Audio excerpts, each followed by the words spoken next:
Hey guys, welcome back to the channel. Today I am so excited. I am sharing my favorite books of all time in a bunch of different random categories. So if you're new to the channel, I make videos on minimalism, simple living, and just kind of my journey with all of those. Oh, hang on one second. Okay, and my journey with all that fun stuff in life and whatever else comes up. This, if you are also new, this is my corgi Bruce. If you're not new, you've definitely seen him in basically every other video. He usually makes an appearance one way or another, so he's my little co-host. Are you gonna let me film in peace? Probably not, huh? That's okay. So if you hear grunting, barking, little paws scurrying on the floor, now you know who the culprit is. Say hi. Ooh, okay. Okay, I have 18 books.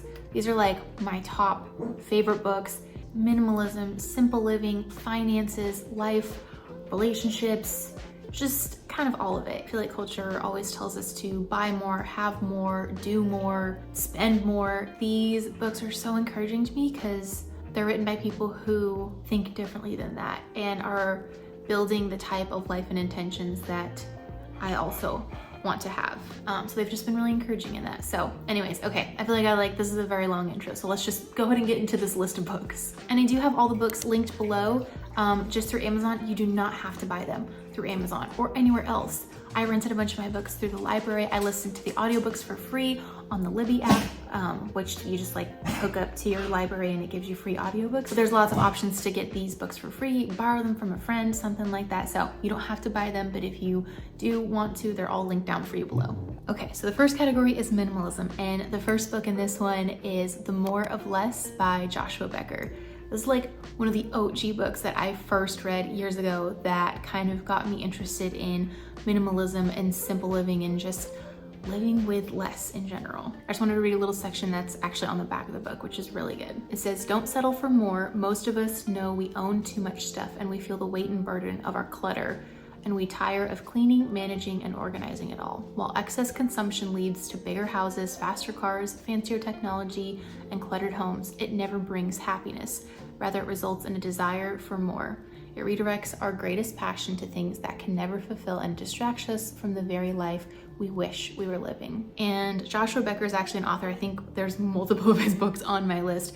His writing is very relatable and real and human. I used to actually own a physical copy of this book. I lent it out to anybody and everybody who would read it. My family, my friends, everybody. There was notes and scribbles and stuff. So I actually have no idea who has this book right now, but it was so good and so impactful for me just to get me kind of started on that minimalism journey initially. Next is Essentialism by Greg McKeown. I don't know if I'm saying that right. McKeown? This one, right here, that one.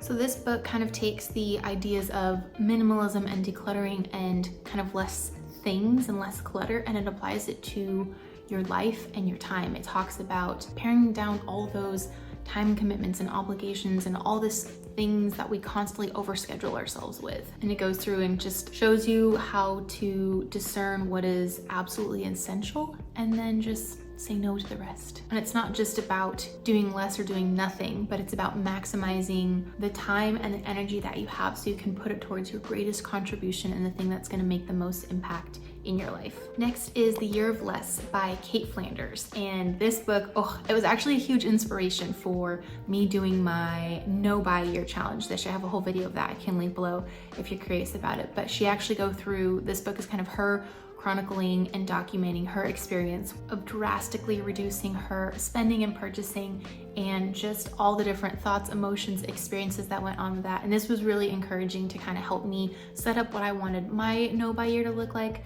But her writing it is just really relatable. You feel like she's just talking to you like one of her friends. And it was really helpful to see a lot of the struggles and issues that came up throughout that year for her, just so I could kind of be prepared for things that I will likely encounter on my no buy year as well. If you've seen or heard a lot about minimalism or had a lot of experience with the past year, you've probably heard of Joshua Fields Milburn and Ryan Nicodemus, and their book Minimalism is on my list as well. I saw their minimalism documentary years ago, kind of around the same time that I read The More of Less by Joshua Becker, and that book and that film just kind of together really started me on on this journey. But their book, Minimalism, it chronicles their experience of becoming minimal and what their lives were like before, how they got to that point of just being done with it and wanting to try something different, and then all the different experiences and challenges that they faced throughout all of that. So it was just really cool to read someone else's experience. It was really encouraging for me. Some of the things they did were a little more drastic than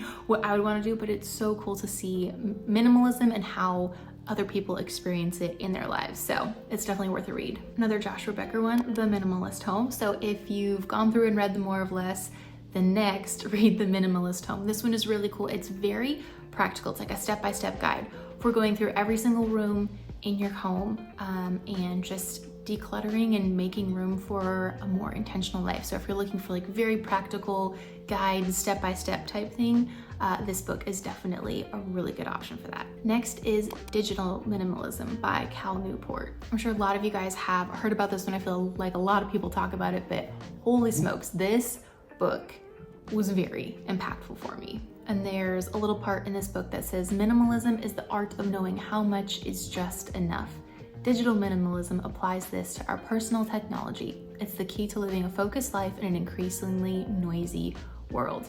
I don't know about you guys, but there are just a lot of days where the amount of technology and notifications, like it feels very overwhelming and stressful. My full-time job is very technology forward, very notification heavy job. And so using this book to really go through and intentionally pare down, I got very cutthroat with my phone notifications. Like very few things actually pop up on my phone or my screen. And just realizing that in my life and even in my full-time job, setting up boundaries. I do not need to be reachable 24/7. That is not healthy. And so just finding ways to pare down, get rid of a lot of that noise and distraction, and remove a lot of the stress that comes from my technology. You can probably tell I'm really into this book, so if you haven't read it, it's definitely a good one you should check out. Okay, next kind of category is simple living, and the first one in this is Effortless by Greg McKeown. Sorry, Greg, I know I'm probably butchering your name. He's not gonna watch this, I'm sure. But he is the same author of Essentialism, which we talked about in the previous category. So this one is kind of his follow-up book that talks a lot about burnout and our culture that's just constantly like go, go, go and work harder and work longer hours and pushing ourselves to exhaustion. Okay, instead of me just like talking, hang on, I'm just gonna read a little section from it. Getting ahead doesn't have to be as hard as we make it. No matter what challenges or obstacles we face, there is a better way.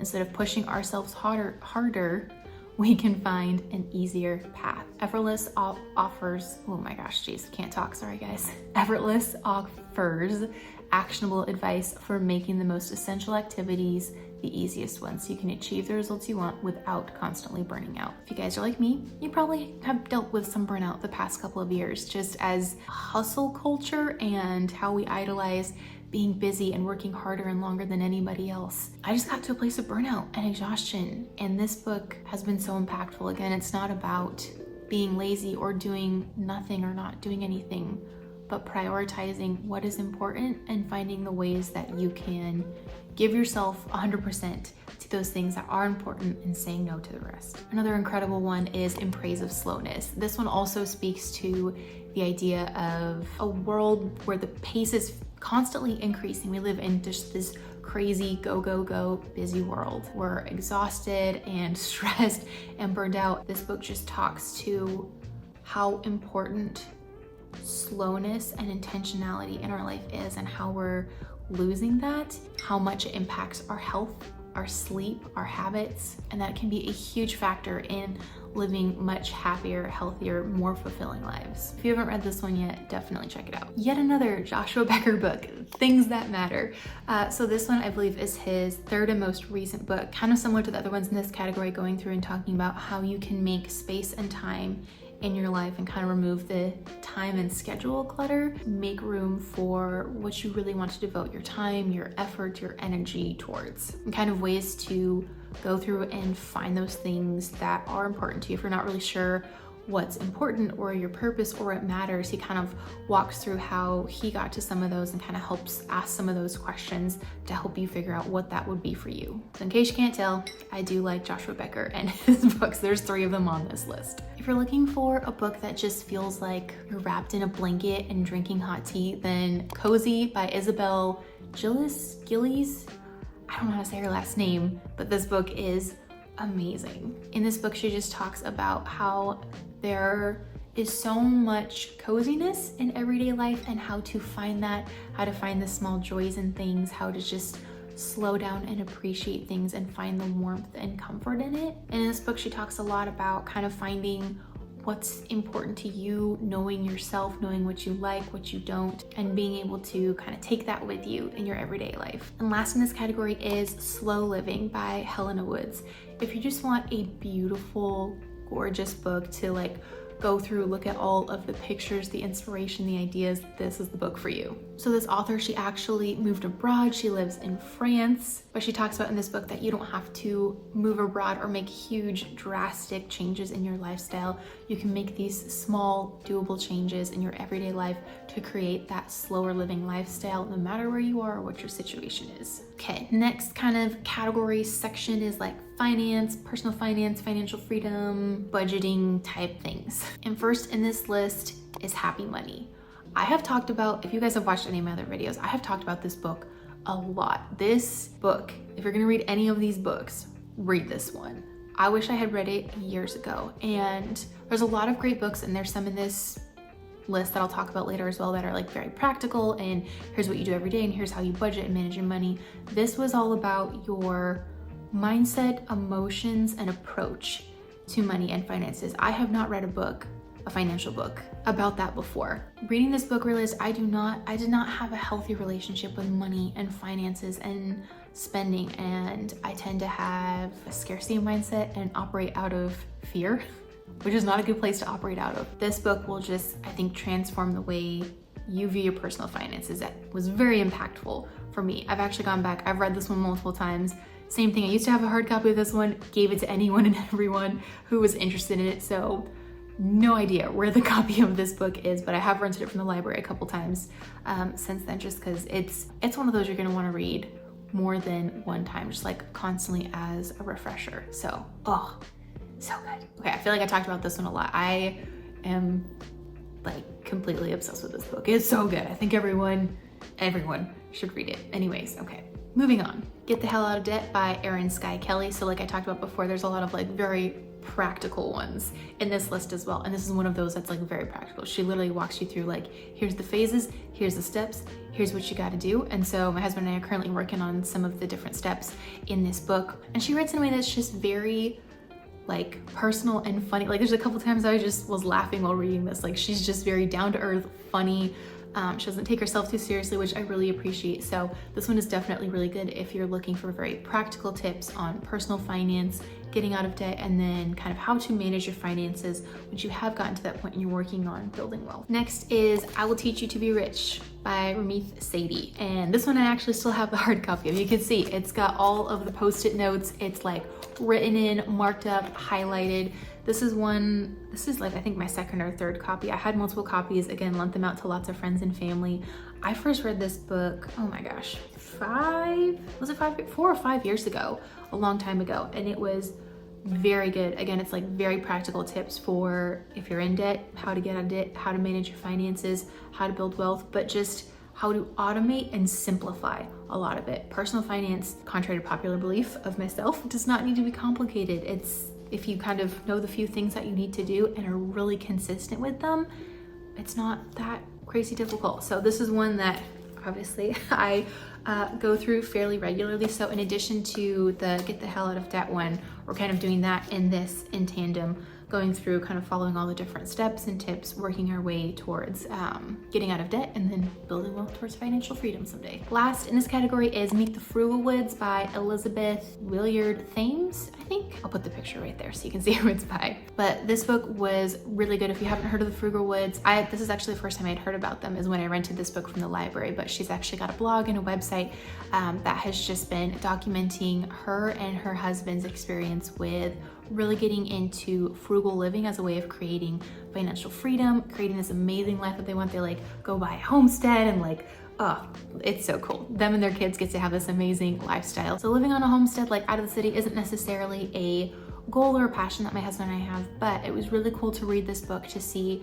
how creative and resourceful their family got with really cutting down their expenses, finding ways to be frugal, finding ways to reduce and reuse, and just be incredibly resourceful to help them towards their financial goals. Some of the tips my husband and I started using, some of them are a little extreme and are things that some areas that we choose to continue to spend in, but it was really cool to see all the different ideas and creativity that they had. So if you're kind of looking for some really cool ways to cut costs or live a little more frugally, this has some awesome motivation and inspiration for that. All right, last category adds kind of wellness / life. All these books are super random in this category. I didn't really know how to fit them. So this is just the random category. I probably should have just called it that. Anyways, the first on this list is In the Flow by Elisa Vitti. Her. Oh my gosh, this book, you guys, it's so good and it's crazy. Like this past year, I've been trying to learn more about my health and hormones and just wellness and how I can better care for myself, nourish my body, just be more well. I did not realize how little I knew about my hormones and my cycle and like all that crazy stuff until I read this book. Like there is so much that we're never taught in school, or a lot of times from our family growing up. Like none of this stuff got covered for me as I was growing up. And man, I wish I had this information so much sooner. Talks about the 28-day cycle and our hormones and how a lot of current health trends and diets and schedules and just kind of everything is built more around the like 24-hour clock and cycle, which is kind of, you know, predominantly more male, and just talking about how to recognize and understand your cycle and hormones as a woman better and kind of be able to build your life around that so that you can have healthier eating and exercise and relationships and just feel so much better. It's only been like 2 weeks of trying some of this stuff and like, what a world of difference. Oh my gosh. So if you are curious about learning about your health, hormones, anything like that, I highly recommend this one. Next is Atomic Habits by James Clear. I know this book was really big in kind of the self-help world, and I'm not a fan of absolutely everything in this book. I mean, any of these books. I don't 100% agree with absolutely everything that every author says in all of these books. You know, just take the good stuff, leave the rest, but just get the little golden nuggets out of each of these that you can. And with Atomic Habits, there were a couple really good tips that I got out of this one. And a couple of the ones out of this one were just really small, consistent changes. You don't need to do a big New Year's resolution or this drastic, unsustainable change. It needs to be just small, sustainable habits that you can be really consistent with that over time are gonna make a big improvement. And then also, what does he call it? Habit stacking? Something like that, where you do one habit and then another back to back so that it kind of reminds you to do both. All right, last but not least, 8 Dates by John and Julie Gottman. If you haven't heard of them, John and Julie Gottman are very incredible, experienced relationship psychologists. I think they've worked in psychology and relationships for years and years. And so this book is actually, it literally takes you through like eight different dates where, sorry, it's not focusing, where you actually will go through with your significant other and have these incredible conversations and answer questions together on trust, commitment, conflicts, intimacy, work and money, family, spirituality and growth, dreams. Like it covers everything. My mom actually gave this to me. She and my dad went through it. They've been married over 35 years and they're constantly finding ways to love each other better, grow together, make their relationship even stronger. Like, their relationship is like life goals. Anyways, they gave this to my husband and I the very first year we got married. She even like wrote on the first page and everything like that. This book is so good at any point in your relationship. I think they actually cover in the book, whether you just started dating someone, whether you're thinking about getting married, you're engaged, you've been married, you're not married but living together, you've been together for 50 years. Like these questions and conversations are so good. So thankful that we have this. This has had a huge impact for my husband and I's marriage. And we go through this usually once a year. You can see we're going through it again. I've read a lot of relationship and marriage books, and this is the only one that's made the list so far. Okay, is that all of them? I think that's all of them. So there you go. All 18 of books that have just been really impactful for me through my journey with minimalism, simple living, life, health, marriage, all of the things in life. So hopefully some of these will give you a lot of value like they have for me. Again, they're all linked below. You don't need to buy them. Just if you want to remember what the titles are, who the author is, feel free to go look them up and borrow them from someone, get them at the library, listen to the free audiobooks online. Hang on again. Ugh. All right. Oh, also, if you guys have any recommendations for other books about any of these topics or literally anything else, I love reading. It's a huge hobby and love of mine, and so I'm always looking for new recommendations. So if you do know any good books, let me know in the comments because I would love to read them. Anyways, that's it for this video. Thanks for joining me and Bruce today, and we'll see you in the next one. Bye.